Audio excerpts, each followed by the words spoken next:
नारायणं नमस्कृत्यं नरं चैव नरोत्तमं देवी सरस्वती व्यासं ततो जयमुदीरयते। प्रिय मित्रों, आइए जानते हैं आस्था ज्योतिष जीवन फेसबुक के माध्यम से बहुत सारे भक्तों के फ़ोन आ रहे थे कि गुरुजी नवरात्र घट स्थापन कब से प्रारंभ किया जाए, इसको लेकर बड़ी भ्रम है और शंका है। तो प्रिय मित्रों, घट स्थापन और नवरात्र प्रारंभ यानी 19 तारीख को 19 तारीख बृहस्पतिवार से ही नवरात्र प्रारंभ हो रहा है। इसमें कोई शक शुबा नहीं है। इसलिए आप सब लोग माँ भगवती की आराधना, पूजा, हवन जो भी आप करते हैं, बृहस्पतिवार 19 तारीख 2026 से चैत्र नवरात्रे प्रारंभ हो रहे हैं। और जो घट स्थापन का शुभ मुहूर्त है वो सुबह 6:52 अथवा 53 से प्रारंभ हो रहे हैं और 8:06 तक बहुत शुभ मुहूर्त है। अगर इस मुहूर्त में नहीं कर सकते तो दूसरा मुहूर्त भी बहुत सुंदर है, वो अभिजीत मुहूर्त है। दोपहर 12:20 से लेकर के 1:11 तक, ये भी बड़ा शुभ और अच्छा मुहूर्त है। इसमें आप घट स्थापन करें, माँ भगवती की आराधना करें। और चैत्र जो नवरात्रे हैं वसंतिक नवरात्रे कहे जाते हैं।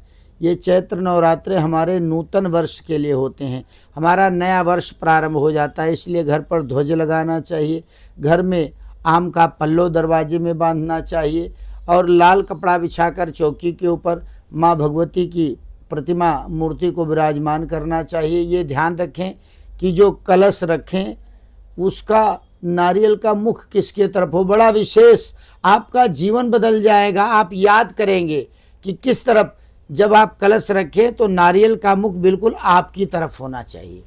नारियल का मुख कई लोग खड़ा रख देते हैं, कई लोग टेढ़ा रख देते हैं, वो दोष लगता है। नारियल का मुख आपकी तरफ होना चाहिए। जो अखंड ज्योत जलाएं आपके राइट हैंड में नहीं कि दाहिने साइड में होना चाहिए। और जो सरसों तेल का दीपक जलाएं वो बाईं ओर होना चाहिए, बाएं ओर होना चाहिए। इसी प्रकार से घट स्थापन करके माँ भगवती की आराधना करें। पहले दिन माँ भगवती शैलपुत्री के रूप में उनकी आराधना की जाती है, पूजा की जाती है। माता भगवती इसी प्रकार से पहले दिन शैलपुत्री, फिर ब्रह्मचारिणी, चंद्रघंटा, कूष्मांडा, स्कंद माता, कात्यायनी, कालरात्रि, महागौरी और नवम माता सिद्धदात्री, हम 9 देवियों की उपासना करते हैं।